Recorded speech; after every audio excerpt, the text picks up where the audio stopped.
الحمد لله رب العالمين والصلاة والسلام على رسوله الكريم وعلى آله وصحبه أجمعين أما بعد. قال المؤلف رحمه الله وعن أبي هريرة رضي الله عنه عن النبي صلى الله عليه وسلم قال إياكم والحسد فإن الحسد يأكل الحسنات كما تأكل النار الحطب رواہ ابو داود.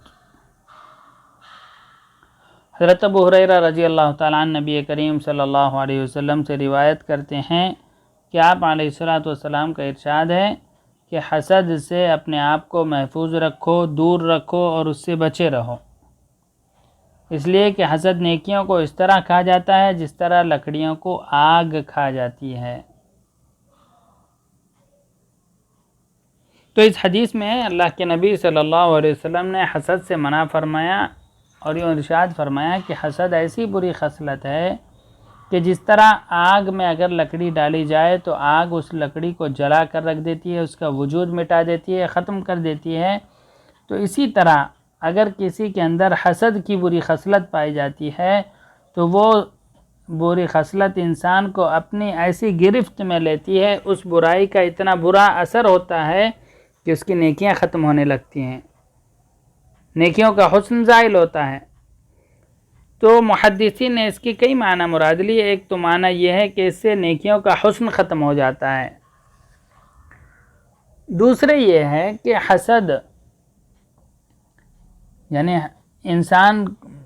کو اس چیز پر آمادہ کرتا ہے کہ جس سے اسے حسد پیدا ہو گئی، جلن ہونے لگی، حسد ہو گیا، تو وہ محسود شخص کے چاہتا ہے کہ اس کا کوئی نقصان کر لے، اس کی زندگی تباہ کرے، اس کی عزت آبرو کو نقصان پہنچائے. اگر عملاً ایسا کرتا ہے تو پھر اس کے اعمال تو ضائع ہونے ہی ہیں،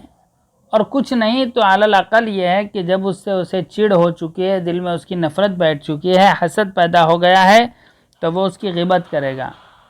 اس کے اوپر غلط الزامات لگائے گا. تو اب حاسد کو یہ سزا ملے گی کہ قیامت کے دن محسود کو اس کی نیکیاں دے دی جائے گی. تو اس سے اس کے گویا کہ نیکیاں اس کی ختم ہو گئی، کھا لی گئی، کہ محسود کو ان حقوق کا بدلہ مل گیا جو حاسد اپنے گردن پر لیا تھا. تو جیسے ایک حدیث میں یہ بھی ہے کہ اللہ کے نبی صلی اللہ علیہ وسلم نے فرمایا کہ بھائی مفلس کون ہے؟ صحابہ نے کہا مفلس ایسا ہوگا جس کے پاس نہ دینار ہے، نہ درہم ہے، نہ کچھ مال ہے. تو آپ نے فرمایا نہیں،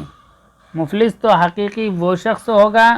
جس نے دنیا میں کسی کو گالی دی ہوگی، کسی پر الزام لگایا ہوگا، کسی کا مالی نقصان کیا ہوگا،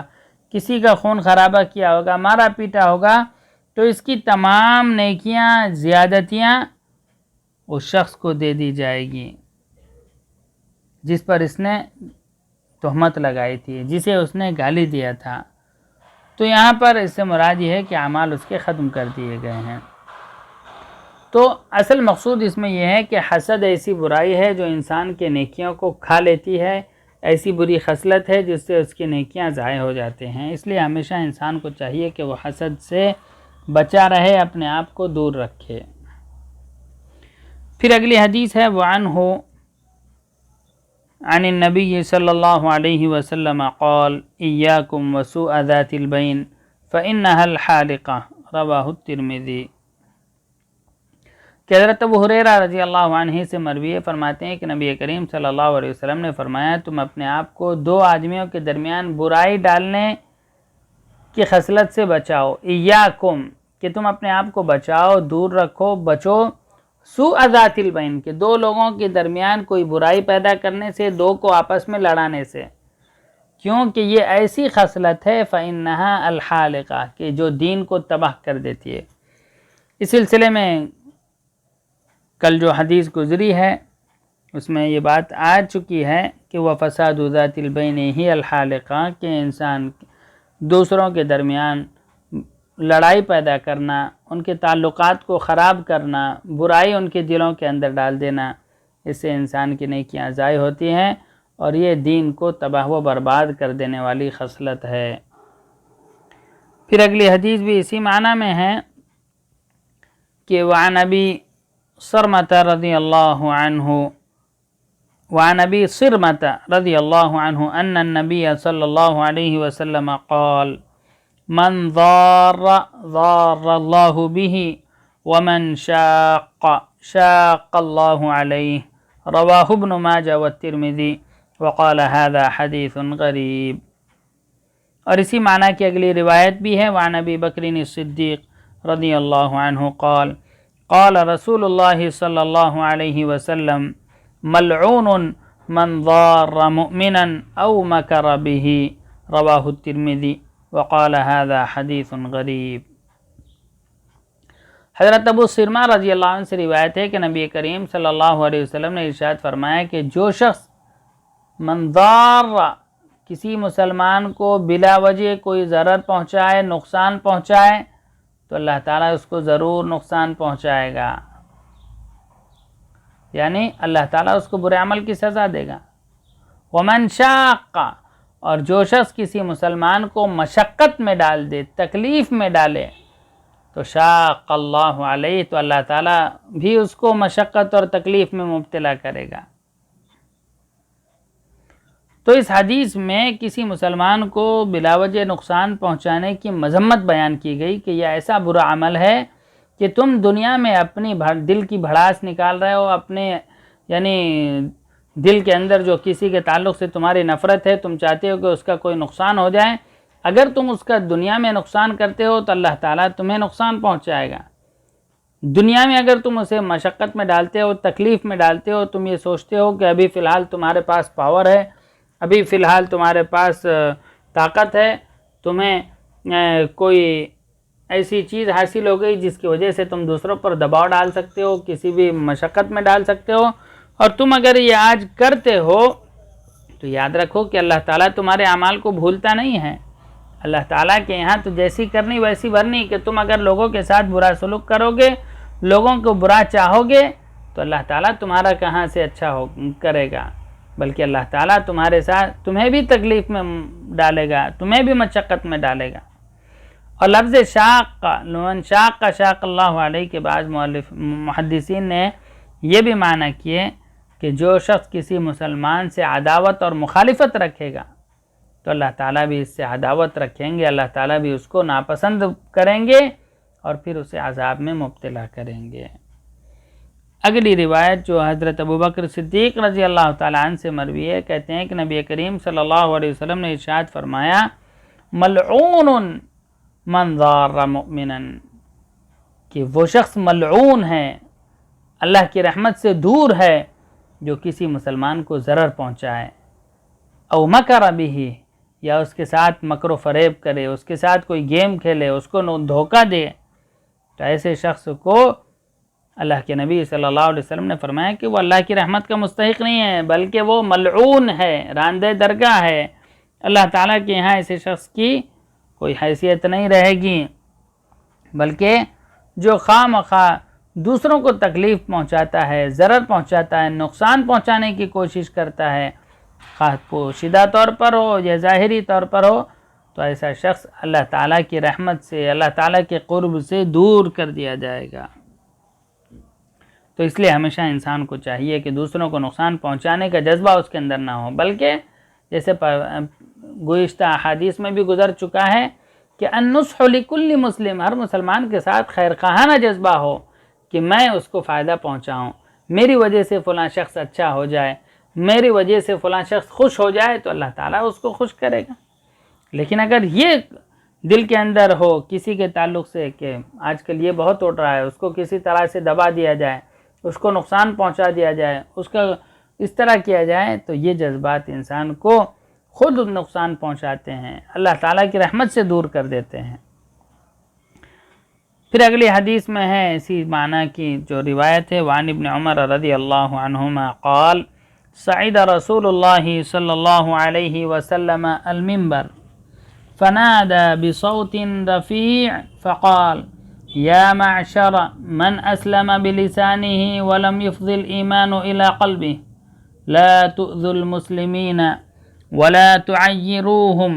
ولا تتبعوا عوراتهم فإنه من يتبع عورة أخيه المسلم يتبع الله عورته ومن يتبع الله عورته يفضحه ولو في جوف رحله رواہ الترمذی۔ حضرت ابن عمر رضی اللہ تعالیٰ عنہ فرماتے ہیں کہ نبی کریم صلی اللہ علیہ وسلم ایک روز منبر پر کھڑے ہوئے اور لوگوں کو بآواز بلند اس طرح مخاطب فرمایا کہ اے وہ لوگو، یا معشر من اسلم بلسانہ، کہ جنہوں نے اپنی زبان سے تو جو زبان سے تو اسلام لائے لیکن ایمان ان کے دل تک نہیں پہنچا، تمہیں آگاہ کیا جاتا ہے، سن لو کہ لا تؤذوا المسلمین، کہ مسلمانوں کو اذیت نہ دو، تکلیف نہ دو، ولا تعیروہم، اور نہ ہی انہیں کوئی عار دلاؤ، ولا تتبعوا عوراتہم، اور نہ ان کے عیب ڈھونڈو، اور یاد رکھو کہ جو شخص اپنے مسلمان بھائی کے عیب تلاش کرتا ہے، من یتبع عورت اخیہ المسلم، جو اپنے مسلمان بھائی کے عیب تلاش کرتا ہے اللہ تعالیٰ اس کے عیب ڈھونڈے گا، اور جس کا عیب اللہ تعالیٰ ڈھونڈے گا اس کا رسوا کیا جانا یقینی ہے۔ ومن یتبع اللہ عورتہ یفضحہ، اگرچہ وہ لوگوں کے نکاح سے بچ کر نکلے اپنے گھر میں چھپا ہوا کیوں نہ ہو، ولو فی جوف رحلہ، اگرچہ کہ وہ اپنے گھر میں کیوں نہ ہو، لیکن جہاں اللہ تعالیٰ جس کو رسوا کرنے کے لیے آ جائے تو پھر اللہ تعالیٰ اسے رسوا کر کے رہتے ہیں۔ تو اس حدیث میں اللہ کے نبی صلی اللہ علیہ وسلم نے ان لوگوں کے بارے میں کہ جو صرف ظاہری ایمان لے آئے، جو ایمان کے الفاظ تو زبان سے، اسلام کے الفاظ زبان سے ادا کرتے ہیں، کامل مومن نہیں ہیں کہ صرف زبان سے اسلام قبول کیا انہوں نے، ان کا دل ابھی ایمان کے نور سے منور نہیں ہوا، جس کا نتیجہ یہ ہے کہ ان کے اندر نفاق ہے، وہ مسلمانوں کو تکلیف دیتے ہیں۔ تو آپ نے علیہ الصلاۃ والسلام نے فرمایا گویا کہ کامل اسلام کی نشانی یہ ہے کہ زبان کے ساتھ دل بھی ایمان قبول کر لے، اور پھر فرمایا کہ کسی مسلمان کو تکلیف نہ دو، لا تؤذوا المسلمین، کسی مسلمان کو تکلیف نہ دو، ولا تعیروہم، کسی کو عار نہ دلاؤ، یعنی کسی کے گناہ پر طعن و تشنیع کرنا، تنبیہ کرنا ہے کہ بھائی تم ایسے ہو، تم ویسے ہو، تو اس گناہ سے، یہ بھی ایک گناہ کی بات ہے، کسی مسلمان کے لیے درست نہیں کہ اپنے کسی مسلمان بھائی کی طعن و تشنیع کرے اور اس کو عار دلانے لگے۔ لیکن اگر انسان عار دلانے کے طور پر نہیں لیکن نصیحت کے طور پر کرتا ہے تو پھر اس صورت میں اس کے لیے اسے تنبیہ کرنا، نصیحت کرنا اس کے لیے درست ہے۔ یا پھر قاضی کے یہاں کوئی معاملہ پیش آ جائے، وہاں آپ کو کسی کے بارے میں کچھ کہنا پڑے کہ بھائی فلاں فلاں کام میں مبتلا ہے، گواہی دینے کا، تو وہاں پر آپ کہہ سکتے ہیں، لیکن انسان کو عار دلانے، عیب دلانے کے طور پر یہ کہنا تمہارے لیے درست نہیں ہے۔ پھر آگے فرمایا وَلَا تَتَّبِعُوا عَوْرَاتِهِمْ، کہ ان کے عیب ڈھونڈے مت پھرا کرو، ان کی عیب جوئی مت کرو، یعنی جن عیوب کو تم جانتے نہیں اس کی ٹوہ میں مت لگو، جو عیوب تمہارے علم میں نہیں ہے اس کے پیچھے پڑنے کی تمہیں ضرورت نہیں ہے، جیسے پچھلے حدیث میں بھی گزر چکا وَلَا تَحَسَّسُوا وَلَا تَجَسَّسُوا، نہ تو جاسوسی کرو، نہ تو خاموشی سے چپکے سے کوئی چیز دیکھنے کی کوشش کرو، اور دوسری بات کہ اگر تمہارے علم میں کسی کی کوئی عیب کی بات، کوئی برائی تمہارے علم میں آ بھی جائے تب بھی دوسروں کے سامنے ظاہر مت کرو، کیونکہ مسلمان کی ستر پوشی کرنا، اس کے عیوب کو چھپانا ایک مسلمان کے لیے ضروری ہے، اور اس کو عیب کو لوگوں کے سامنے ظاہر کرنا یہ غلط بات ہے، بری بات ہے، اور یہ اتنا برا عمل ہے کہ کسی کی ٹوہ میں لگ جانا، کسی کے عیب کو ڈھونڈتے پھرنا اور پھر اس کو رسوا کرنے کے لیے دوسروں کے سامنے اس کو بتانا کہ یہ ایسا عمل ہے کہ اللہ تعالیٰ پھر اس کے عیب، یعنی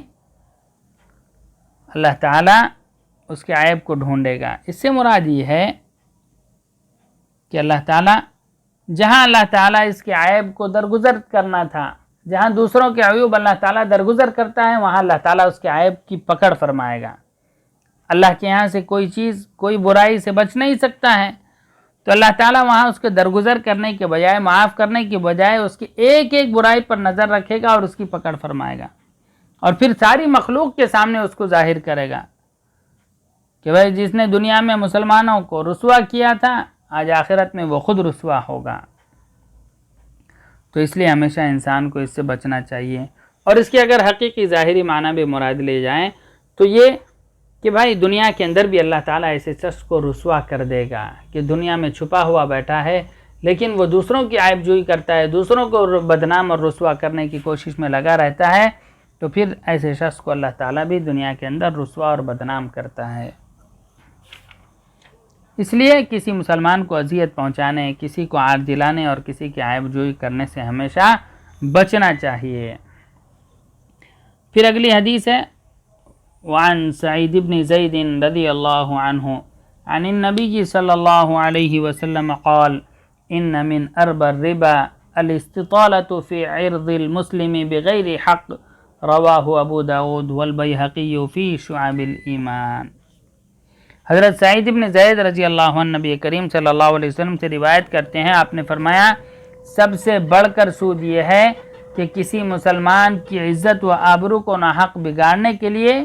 زبان درازی کی جائے۔ من ارب الربا، سب سے بڑا ہوا سود کیا؟ الاستطالۃ، کہ زبان درازی کی جائے، فی عرض المسلم، مسلمان کی عزت و آبرو کے اوپر مزید دھبا لگانے کے لیے، بگاڑنے کے لیے، یعنی کسی مسلمان کے بارے میں اپنی زبان سے برے الفاظ نکالنا، اس کی غیبت کرنا، اس کے ساتھ تکبر کرنا، اپنی بڑائی جتلانا، اس کے حقارت اور توہین کرنا، اس طرح اس کی عزت اور آبرو کے در پہ ہونا، اس کو ٹھیس پہنچانا ایک ایسی بری خصلت ہے جو حرام ہونے اور اپنے گناہ کے اعتبار سے سود میں بھی سب سے بدترین اور بڑا ہوا سود ہے۔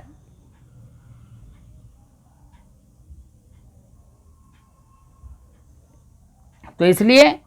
انسان کو چاہیے کہ مسلمانوں کی عزت و آبرو کو نقصان پہنچانے سے بچا رہے، اپنی زبان درازی نہ کرے، ہر ایسے عمل سے، ہر ایسے کلام سے اپنے آپ کو بچائے جس سے کسی کی عزت اور آبرو مجروح ہوتی ہو۔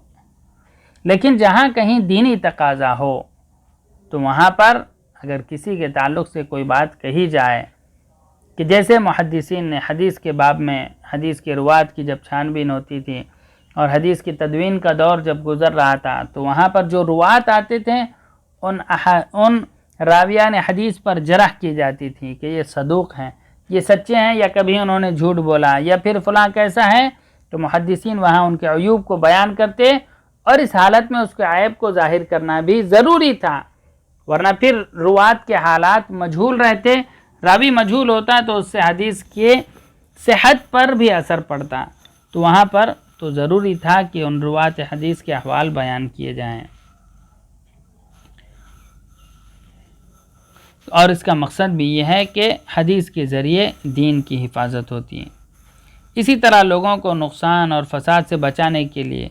اگر کہیں نکاح کا پیغام دینے والے اگر اس کے حالات معلوم کرنا چاہے، صحیح حالات اس کو بتلانا کہ بھائی وہ بدعتی ہے، فاسق ہے، تو یہ بھی اس کو بھی علماء نے، فقہاء نے اس کی اجازت دی ہے، لیکن بیجا ناحق کی قید لگا دی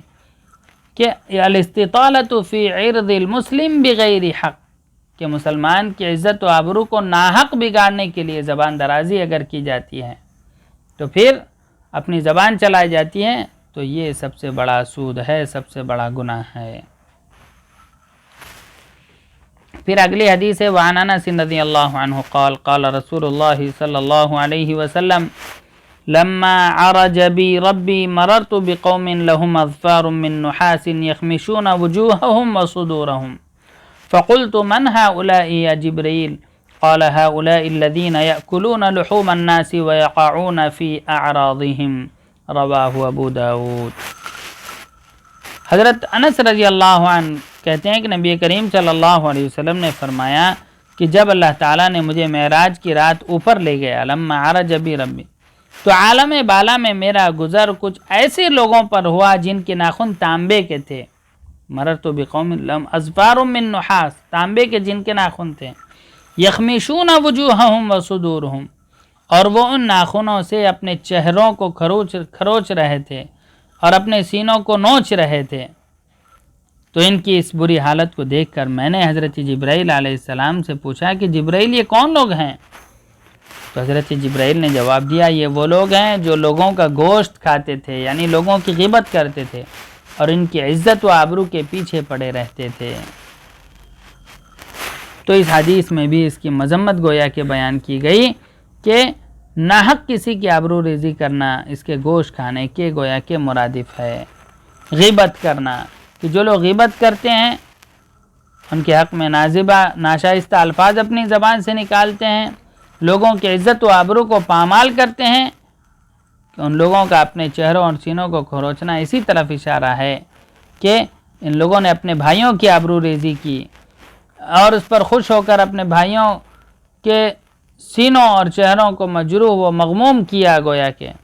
تو اس کی سزا یہی ہے کہ وہ اپنے ہاتھوں سے اپنے چہروں اور سینے کو بھی زخمی کر رہے ہیں. دنیا میں انہوں نے دوسروں کو ذلیل کیا، دوسروں کی عزت کے اوپر دھبا لگایا، تو اب قیامت کے دن تو آدمی کی عزت کے اوپر جب دھبا پڑ جاتا ہے تو دل بھی اس کا غمگین ہوتا ہے، چہرہ اس کا سوکھ جاتا ہے، وہ مایوس سا نظر آتا ہے. قیامت کے دن الجزاء من جنس العمل کے تحت اللہ تبارک و تعالی خود اس کے ایسے ناخن بنا دیں گے کہ وہ اپنے چہرے کو خود نوچے گا کہ اس نے دوسرے کے چہرے کو کالا کیا، دوسرے کو بدنام کیا اور دوسرے کے دل کو نقصان پہنچایا، مغموم کیا. قیامت کے دن اب اس کے بھی دل کو اسی طرح کھروچا جائے گا. اللہ تعالی ہم سب کی اس برے لعنت سے حفاظت فرمائے. السلام عليكم. لا تنسوا الاعجاب بالفيديو والاشتراك في القناة تشجيعا لنا لنستمر بنشر المزيد إن شاء الله.